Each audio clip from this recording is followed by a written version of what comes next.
Hello animal बस, स्वागत है आपका मेरे चैनल आई एक्सप्लेन ऑल पे। तो आज मैं आपको एक्सप्लेन करने वाला हूँ सोलो लेवलिंग के 8th एपिसोड को। अगर आप लोगों ने इसका बाकी एपिसोड अभी तक नहीं देखा तो लिंक मैं आपको डिस्क्रिप्शन में दे दूंगा। तो जैसे कि आपको याद है कि पिछले एपिसोड में जिन्हों को एलिक्सर ऑफ लाइफ का इंग्रेडिएंट्स मिल गया था। अगर वो इन इंग्रेडिएंट्स को इकट्ठा करता है तो वो एलिक्सर ऑफ लाइफ बना सकता है, जिससे कि वो अपनी मॉम के डिजीज को ठीक कर सकता है। और ये इंग्रेडिएंट्स उसे उस कैसल में मिलेंगे, लेकिन वो अभी इतना ज़्यादा ताकतवर नहीं है कि वो उस कैसल से निपट पाए। तो इसीलिए उसको ताकतवर बनना पड़ेगा और उसको लेवल अप भी करना पड़ेगा। तो इसी वजह से अगली सुबह केप पिन में जिन्हू के 19 डंजन रेड को एक्सेप्ट कर देता है, जिस ऑफर को जिन्हू ने पिछले एपिसोड में जिन्हू को दिया था। जिन्हू इधर खुश हो जाता है क्योंकि आप जानते हैं कि जिन्हू के डैड को अपना खुद का एक गिल्ड बनाना है, जिसकी रिक्वायरमेंट है एटलीस्ट 20 सी रैंक के रेड्स की, जिनमें से एक जिन्हू ने ऑलरेडी पूरा कर दिया है और बाकी बचे 19 रेड है। तो जिन्हू इधर बोलता है कि इस रेड में से जाने से पहले मेरा एक कंडीशन भी सुन लो, जो कि है ये दोनों गेट्स में सिर्फ अकेले जाएंगे। तो जिन्हू थोड़ा घबरा के बोलता है कि तुम मजाक कर रहे हो क्या भाई, सी रैंक के डंजन में हम दोनों जाएंगे और वो भी अकेले, और बॉस को कैसे हराएंगे?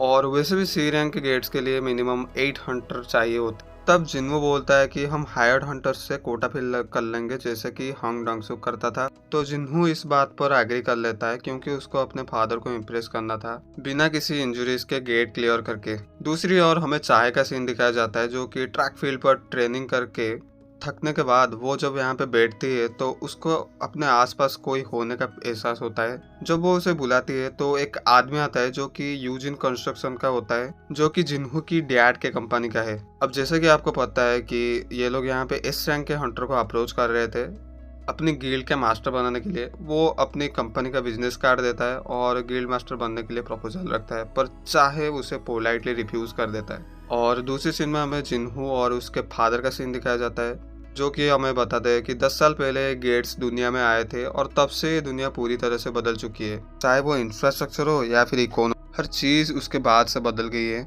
और एक तरह से ये सब अपने डेली लाइफ में काफी इंपॉर्टेंट भी हो चुके हैं। जो रिसोर्सेस हमें डंजन से मिलती है वो सिर्फ हंटर्स ही यहाँ पे लेके आ पाते हैं, और उन हंटर्स को मैनेज हंटर एसोसिएशन करते हैं, जो कि एक पब्लिक इंस्टीट्यूशन है। वो अपने पास हंटर्स को बुलाते हैं और उनका रैंक डिसाइड करते हैं, और उनके एनर्जी लेवल को देखते हुए वो उनके रैंक को डिसाइड करते हैं। इसके अलावा वो गेट्स के भी ध्यान रखते हैं, और बाई चांस अगर कोई गेट ब्रेक हो जाता है तो उसका भी ध्यान रखते हैं। इस वजह से जो बड़े बड़े बिजनेस होते हैं वो अपने अंडर हंटर को हायर करते हैं। तो गिल्ड में हंटर को हायर करने के बाद उन्हें काफी अच्छा खासा रिसोर्सेस मिलता है, जिससे कि वो काफी अमीर हो जाता है। क्योंकि आपको पता ही होगा कि इन चीजों की वैल्यू काफी ज्यादा होता है। तो इस दुनिया में जो 5 सबसे बड़े हंटर गिल्ड्स है वो है the Hunter guild, the white tiger guild, the reaper guild, the fame guild और द नाइट्स गिल्ड। तो ये 5 इस दुनिया के सबसे रिच गिल्ड है। तो यार ये चीज जिन्हू के डैड को भी काफी ज्यादा बुरी लगती है, और वो यही कहते हैं कि ये रिसोर्सेस हमारे लिए भी इम्पोर्टेंट है, और वो नहीं चाहते कि ये रिसोर्सेस सिर्फ इन 5 गिल्ड में ही जाए। तो इसीलिए वो अपना खुद का एक गिल्ड बनाना चाहते हैं, जिसमें जिन्हू के बड़े भाई भाइस गिल्ड मास्टर रहेंगे अंडर एक एस रैंक के हंटर के।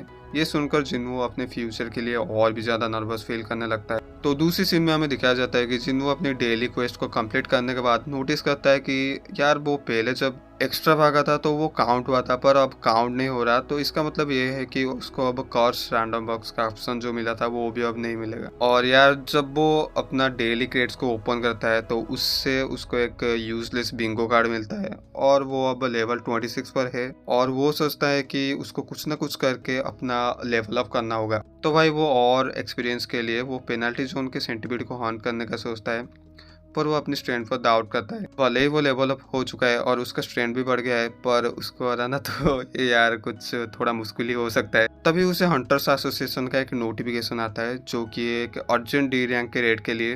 पहले तो वो मना करता है, पर बाद में वो एक्सेप्ट करता है क्योंकि something is better than nothing. दूसरी ओर हमें मिस्टर संग का सीन दिखाया जाता है, जो कि एक डोजो मास्टर होता है भाई ऑब्वियसली। तो संग जब अपनी डोजो क्लास में स्टूडेंट को ट्रेन कर रहा होता है, तभी वो वही डी रैंक के नोटिफिकेशन रिसीव करता है। उसका स्टूडेंट अब उसे बोलता है कि उसे अब रिटायर कर लेना चाहिए, पर वो बोलता है कि उसका बचा हुआ स्ट्रेंथ वो अपने सोसाइटी के लिए यूज करना चाहता है, चाहे उसका एक हाथ ही लॉस्ट क्यों ना हो गया। दूसरी ओर हमें किम का सीन दिखाया जाता है, जिसकी एक फैमिली भी होती है। अब उसको भी यहाँ पे इनविटेशन आया हुआ होता है, जो कि उस डी रैंक के रेड्स का होता है। यहाँ पे किम अपनी बेटी के साथ टाइम स्पेंड कर रहा होता है, जब उसकी वाइफ उसे बोलती है कि उसको हंटर छोड़ देना चाहिए, पर फाइनेंशियल प्रॉब्लम की वजह से वो किम मना कर देता है और अपनी बेटी के लिए स्ट्रांग बनने का कोशिश करता है। दूसरी ओर हमें हंटर एसोसिएशन का सीन दिखाया जाता है जहाँ पे इसमें बेक चोई से कहता है कि यार तुमने मेरे को फालतू में उस इंटरव्यू में फंसा दिया, वो इंटरव्यू तुम्हें देना चाहिए था, तुम्हारे लिए था वो इंटरव्यू। चोई बताता है कि वो इंटरव्यू टैलेंटेड हंटर्स के लिए था।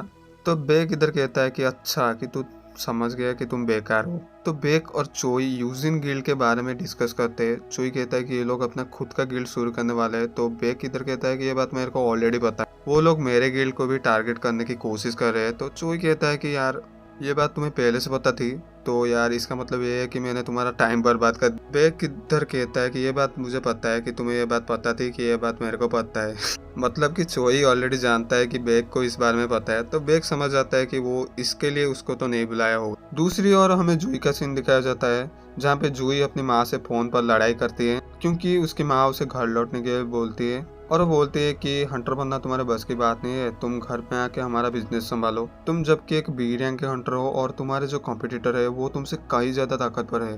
तो ये बात सुन के जूई थोड़ा गुस्सा हो जाती है और गुस्से में बोलती है कि मैं मेरी लाइफ का डिसीजन खुद ले सकती हूँ। और वो जिन्नू के स्ट्रगल को याद करती है और थोड़ी सी उसे मोटिवेशन भी उससे मिलती है और वो अपनी वीकनेस को फेस करने का डिसीजन लेती है।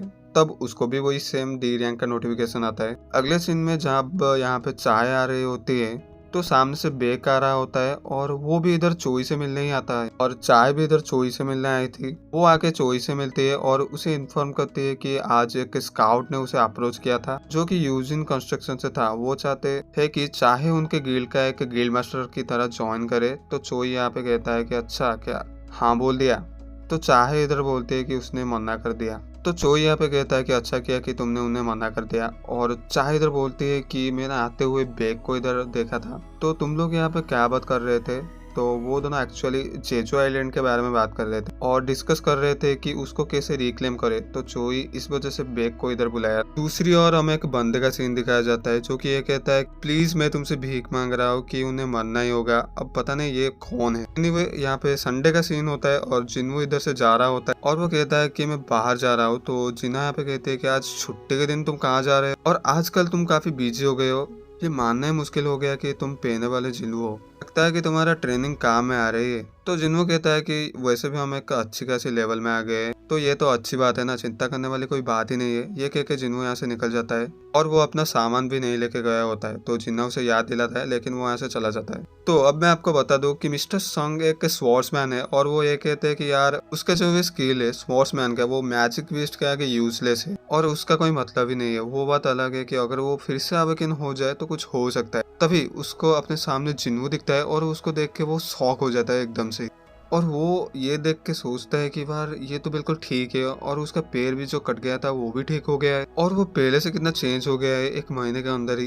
तो ये दोनों मिलके यहाँ पे उस डी रैंक के गेट के ओर चलते हैं। तो गेट के पास जिन्वू और संग पुराने सर्वाइवर को देख के शॉक हो जाते हैं और इधर किम और कांग गिल्टी फील करते हैं क्योंकि आपको याद ही होगा कि उन्होंने जिन्वू को मरने के लिए छोड़ दिया था। और जूही काफी खुश होती है जिन्वू को देखकर और वो ये कहते हैं कि मेरे को यकीन ही नहीं हो रहा कि ये तुम ही हो, ऐसा लग रहा है कि तुम एक बहुत अलग इंसान बन चुके हो। तभी यहाँ पे एक बयान आती है जिसमें से काफी ठरकी टाइप के 3 क्रिमिनल बाहर आते हैं और ये लोग सी रैंक के क्रिमिनल्स होते हैं जो कि अपने पनिशमेंट को कम करने के लिए पार्टिसिपेट करते हैं इस रेड में। उन्हें कांग टाइसिक एक बी रैंक का हंटर मॉनिटर करता है। तो ये सब देख के जिन्नू जूही को बोलता है कि तुम्हें ये ड्रॉप आउट कर देना चाहिए, ये सही नहीं रहेगा। तो जूही मना करती है और जिन्नू के साथ जाने के लिए बोलती है। और इधर लास्ट में संग जिन्नू को बोलता है कि क्या मैं इस टीम को लीड कर सकता हूँ। तो जिन्नू इधर कहता है कि हाँ मुझे कोई प्रॉब्लम नहीं है। तो इतने में वो लोग एंट्री लेते हैं इस गेट में और ये एपिसोड यहीं पे ही खत्म हो जाता है।